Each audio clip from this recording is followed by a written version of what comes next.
Suspend your disbelief, your rational, analytic mind, just for a minute, just for the length of this podcast. What if all I am about to tell you is the truth? What if the information you will be provided is from a divine source? Just for this time, I am your Axis Mundi. Consider this podcast your channel, your second opinion. When I do a reading, something larger than myself is working through me. So ask what you wish. This is your channel, your doorway to the divine. Welcome to JohnsTarot. Welcome to you from wherever in the world you may be listening.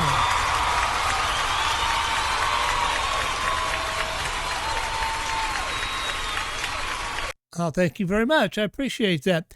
So this week I am going to do a little video on how Carl Jung and the 12 steps of, all those 12-step programs, AA being the primary one, how Carl Jung contributed to the 12 steps of Alcoholics Anonymous. Because it's something, I did a program earlier this week. It was just podcast only, voice only on individuation. And Carl Jung, what Carl Jung thought about, he thought about individuation and recovery. Now, apparently, a lot of you people are going through some type of individuation. You're awakening. And have been going through it for myself for the longest time, and I just didn't realize what it was until recently. Carl Jung has it all mapped out, and we're going to take a look at that today. Awakening, as far as Carl Jung is concerned, has to do with... And let me switch over to my other page and we'll take a look at this. So, Carl Jung and Individuation. Carl Jung has been following me around for years, and I didn't even know it. He has been involved with the 12 steps of AA. He's been involved with the Tao as far as the I Ching. And he's been involved with tarot as far as synchronicities, archetypes, contact with the subconscious. So we're going to talk a little bit about Carl Jung and individuation and awakening. Now, I don't know how to present this. I'm not a Jungian psychologist. This is kind of Jung for dummies because it's coming from me. This is only based on my personal experience, and I have a source to resource inspired by a Jungian informed interpretation. So I got a little presentation to do on Jung and the 12 steps. So Carl Jung encountered a guy named Roland Hazard. The bridge between Jung and AA began in the 1930s. Roland Hazard, a wealthy American alcoholic, was treated by Carl Jung in Switzerland. Jung told Hazard that his alcoholism was not just a medical or psychological problem, but a spiritual disease, and that is certainly embedded in the 12-step program. Jung said that recovery would require a vital spiritual experience, or a conversion, something beyond the power of the ego. Hazard later joined the Oxford Group, a Christian fellowship focused on moral inventory, confession, and spiritual awakening. That group's practices later inspired Bill Wilson, co-founder of AA. Now, to Carl Jung, when he talks about a spiritual awakening, he talks about Carl Gustav Jung described a spiritual awakening not as a single event or mystical explosion, but as part of a deep psychological and spiritual transformation he called individuation, the process of becoming the whole self, the integrated union of the conscious and unconscious mind. So this is Jung's concepts in related to, let's say, the AA's concepts. Jung saw alcoholism as a spiritual disease of the ego. Jung saw addiction as an ego-inflated attempt to replace the divine. AA reframes it as surrendering to powerlessness before something greater. And it's encapsulated in AA's first steps. We admitted we were powerless over alcohol. The problem with Jung's interpretation, as far as my experience goes, is he neglects to put in alcoholism is a disease, addiction is a disease, and Jung fails to address that part of it, the disease of the phenomena of craving and how it's a progressive illness. That if untreated, it has certain steps of progression that manifest all the way to a predicted end. Jung saw the descriptive, transcendent function of union with self.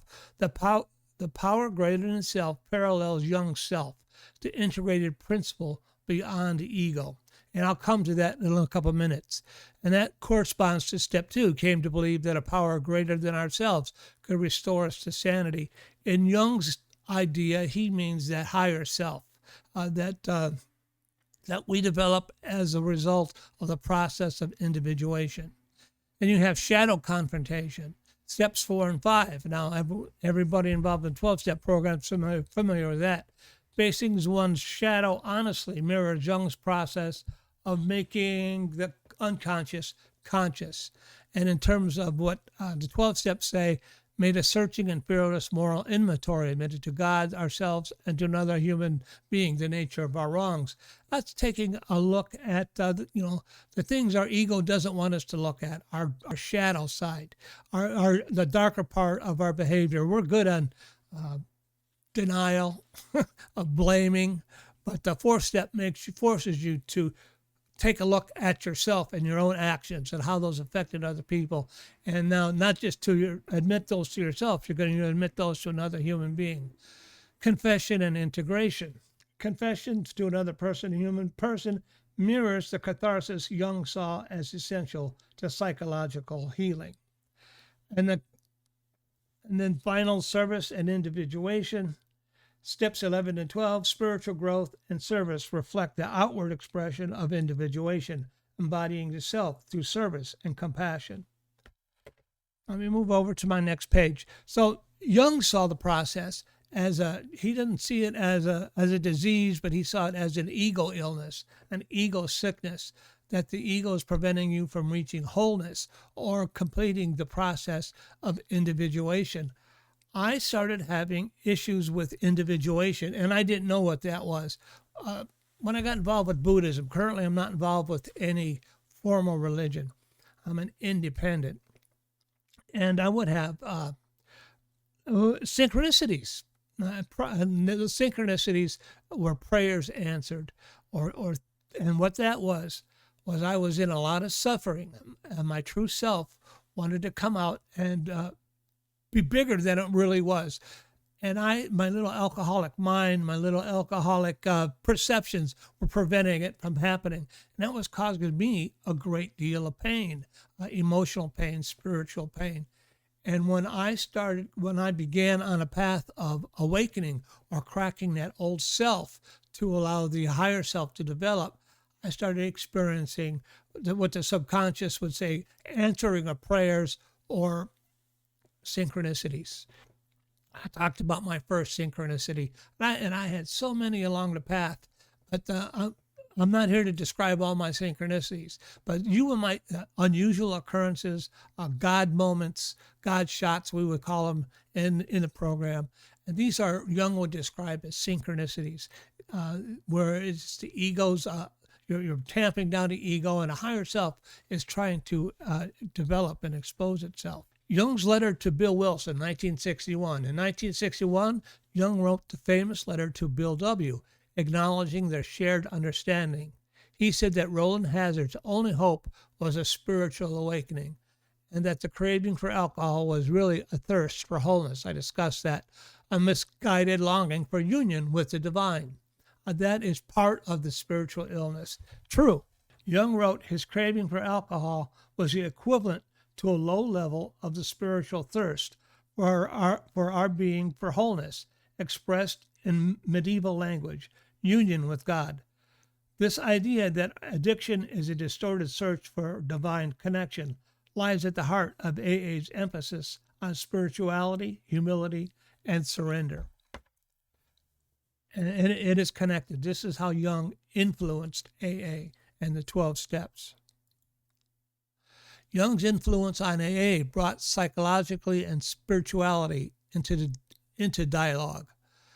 He frames spiritual awakening not as dogma, in other words, not as religion, but as psychic integration, a return to wholeness. AA translated that into accessible, community-based spiritual practice, free of theology, but rich in symbol and ritual, confession, surrender, service, and fellowship. In short, Carl Jung never wrote the 12 steps, but without his insight that true healing from addiction requires a spiritual transformation, AA might never have taken its distinctive form. His concepts of self, shadow, and spiritual thirst became the psychological backbone of the AA's program, Spiritual Core. So my question then is, what I started experiencing was this process of individuation. I didn't understand what it was. I thought I was just weird. I thought, and after a while, I just kind of accepted it. And things I experienced along that path were, like I said, synchronicities, archetypes, and I experienced archetypes through my use of the I Ching, and then I started practicing with Nordic runes, and then I started doing tarot cards, and these are all archetypes. And archetypes are things that exist through all cultures universally, and they kind of exist in a universal subconscious. I also started experiencing withdrawal from the universal unconscious. And the way how I did that, it wasn't really intentional as a result of a synchronicity and a spiritual experience I had up in a High Sierra, which is back in my podcast somewhere.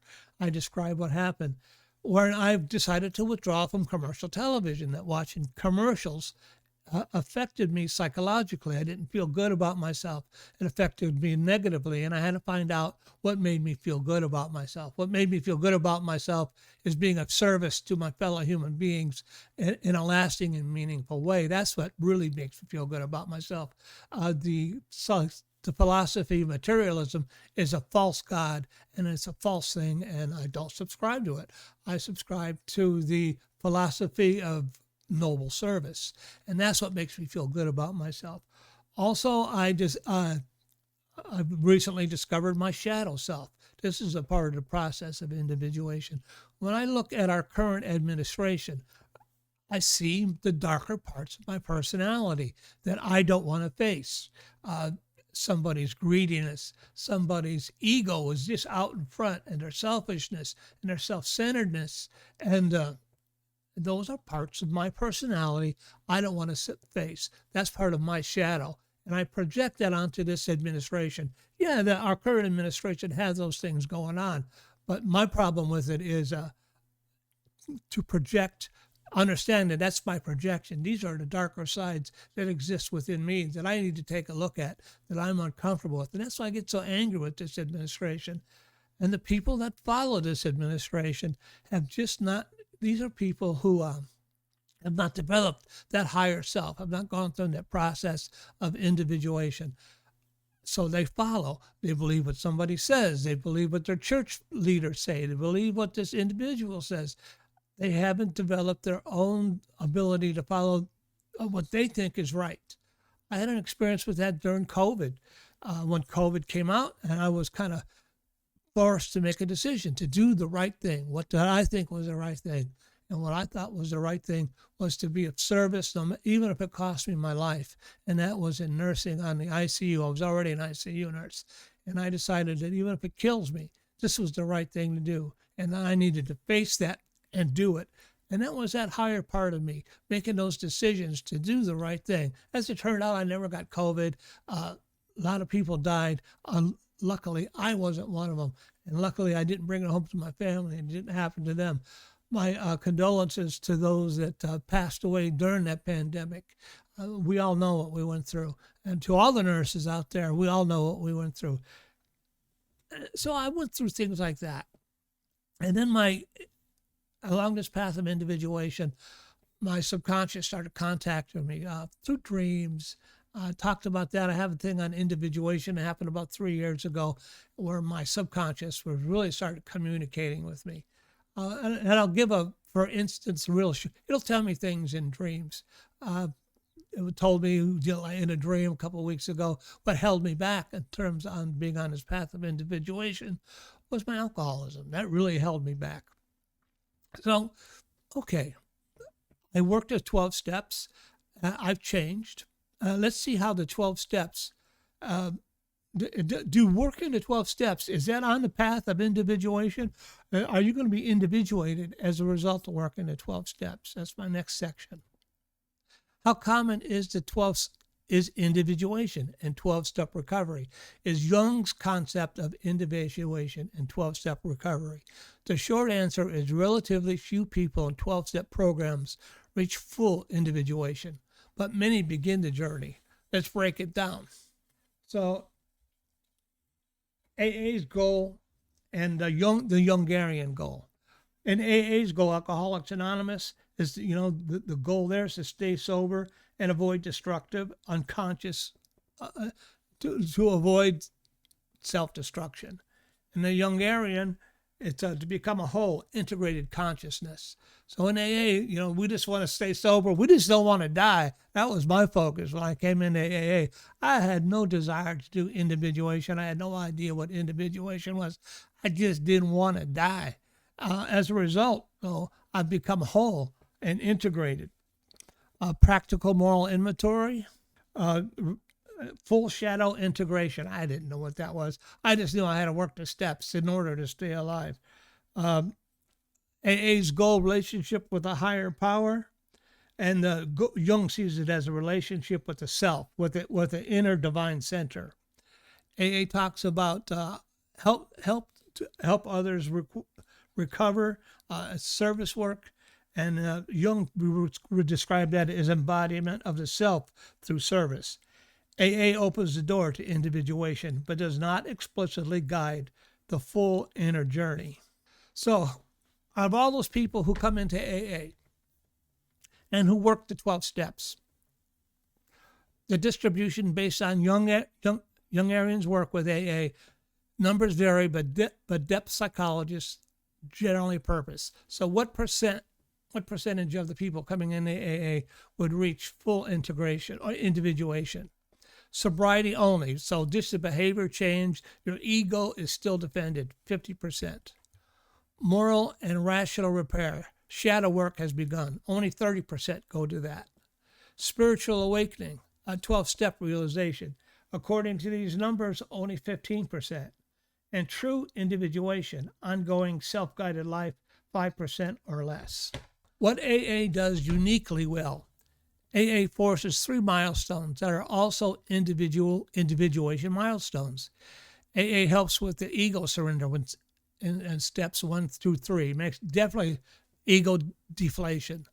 It helps with shadow confrontation. Where we got to look at ourselves, and that's steps 4 through 7, and to take responsibility for our lives, and embodied compassion in step 12. Many AA members reach the threshold of individuation, but fewer choose the deeper descent into the unconscious.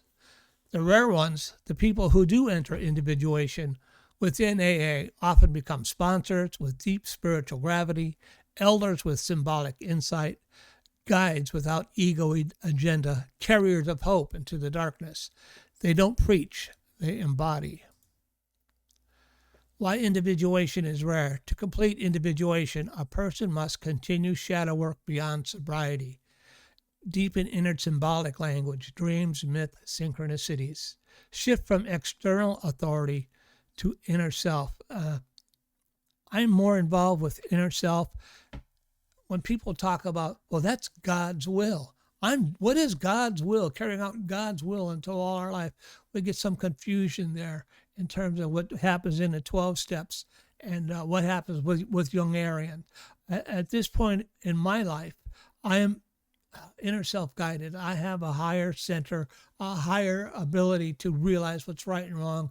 And I take cues from the synchronicity, which I don't know if that comes from just my subconscious or that comes from exterior from my subconscious. But I will take cues from it. Develop a unique personal meaning or path. And I certainly have done that. A lot of my meaning and path has to do with like the podcast. Why I'm doing this podcast is to help others along the path of individuation. Individuation requires courage to keep on going when life is already better. So we're back to Jung. In conclusion, I hope you found this somewhat interesting. Individuation, Carl Jung wasn't the father of the 12 steps. He helped us along that path. Carl Jung did not appreciate the disease aspect of addiction. He just sought and treated his addicted patients as people with an ego illness, where the ego is preventing you from meeting with the divine and stopping you from reaching that higher self, that higher sense of self. AA's and 12 steps sees it a little differently. We treat that phenomenon of craving, the behavior, as well as the psychological part of it. So in some respects, I find the 12 steps to be a little superior to what is Jung promoted as just individuation. However, somehow I have worked through, and it wasn't through intention, I have worked through the process of individuation, and I have reached some level of individuation. And I think that's what I'm going to be focusing much of my future podcasts on, is the process of individuation. Let me know where you are on that process of individuation. Have you been experiencing some of the things I've been talking about, especially archetypes, synchronicities, developing a higher power, becoming contact with if you're a man, I think the anima part of us, there's a female part of me, and if you're a woman, the animus part of you, the male part of you. Have you reached that? For me, it has to do with my higher power, which is Sophia, and Sophia turns out to be the divine mind of God manifest in this world. That is my higher power. It's a weird higher power, but that's because I've gone a little farther than most. So tell me, what is your experience? I'm going to move over to the tarot page, and we're going to do a couple of a quick tarot reading. Now, I wasn't able to get my my other tarot, my digital tarot cards to work. So I'm just going to use the regular tarot cards. And how does a person initiate individuation? And that is my question. My ability to read tarot is a gift, an expression of divine love. How do we initiate individuation if we're interested in such a thing? And I'm asking the tarot, how would we initiate individuation? How would we initiate initiation? In this format, I'm only going to be able to do 3 cards. I'll have to work something out better for next week. How do we initiate individuation? Because I didn't initiate it. I just kind of went along that path, and it happened to me. It was a slow process, but I'm farther along in the process than I can appreciate. I had an encounter, a synchronistic encounter that led me to believe this and provided documented proof of it. What did I say in the beginning? I encountered it was inspired by a Jungian informed interpretation. So, how would a person initiate individuation? Cut the cards. The first card. Appropriate. The Fool. Second card. The 10 of Cups. Third card. There's the Chariot. All very appropriate. I've got to freaks me out sometimes when I do these tarot cards. You're telling me I know. Cause and effect, forcing a synchronistic event, it's all involved. So I'll ask to throw some runes on here because it's pretty, a quick reading, the Fool, it's the Fool's journey, is a journey to individuation. And you have to be careful, and you don't know what's ahead of you, but you need to be careful and go step by step. And you see the little dog warning him. Many times we get sidetracked on this journey by things like, I forget what it was, where the ego thinks, oh, I'm so holy, I'm so better than you. And those are types of things that really get you sidetracked. So for the Fool, the Ten of Cups, it just means, you when you reach individuation, you're a happier, more full person. You're in full wholeness. And then the Chariot, even after you reach some level of individuation, the journey does not stop. You continue, and it's the right thing to do. It's the right journey. It's a journey of growth and maturation, where you are in control of your dark side and your light side. And you notice the charioteer does it without even having his hands on the reins, and that is somebody who has reached full individuation. Let's throw some runes on there too for the Fool. How do we start the path of full individuation? Oh, you're going to have to listen to some outside sources for that. That rune is called Ansus. The rune of Noki, the trickster. Outside sources. Listen to your higher power. Listen to the universe as it tries to communicate with you. For the second card, and I might be just that. This podcast may be just that. So I will help guide you through the steps of individuation if you care to join me.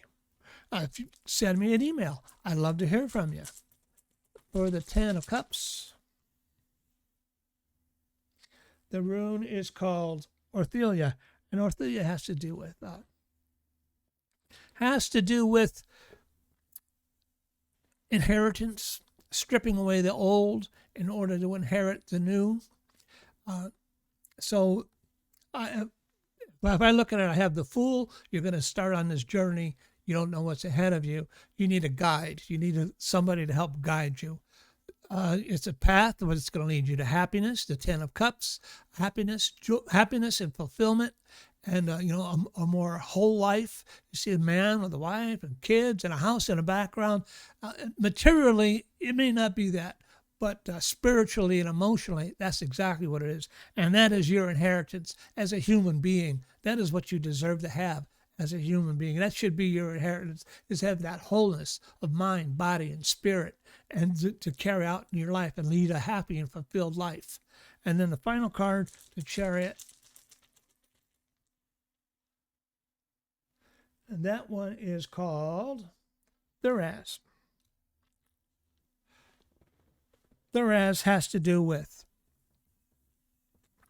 protection, a thorn, like a thorn bush. It has to do with striking force. It also has to do with standing in a doorway where you could see everything that is behind you. And you knew everything that took to bring you up to this point. And then are you ready to take the next step through the doorway? And that is into the journey of individuation. So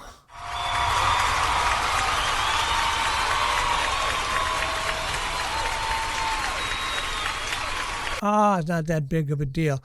It was a lot of fun. I hope you enjoyed this. Goodbye, Professor Marvel, and thanks a lot! Well, it was my pleasure. If you would like to be interviewed and talk about individuation, if you're a Jungian therapist, I would love to hear from you. And you can help me. You can help me help others and be interviewed on JohnsTarot. If you just have a good cause, you want to propose, you want to be interviewed, let me know. We can interview you. I have also have a podcast I do on Tuesday mornings. It's audio only on JohnsTarot.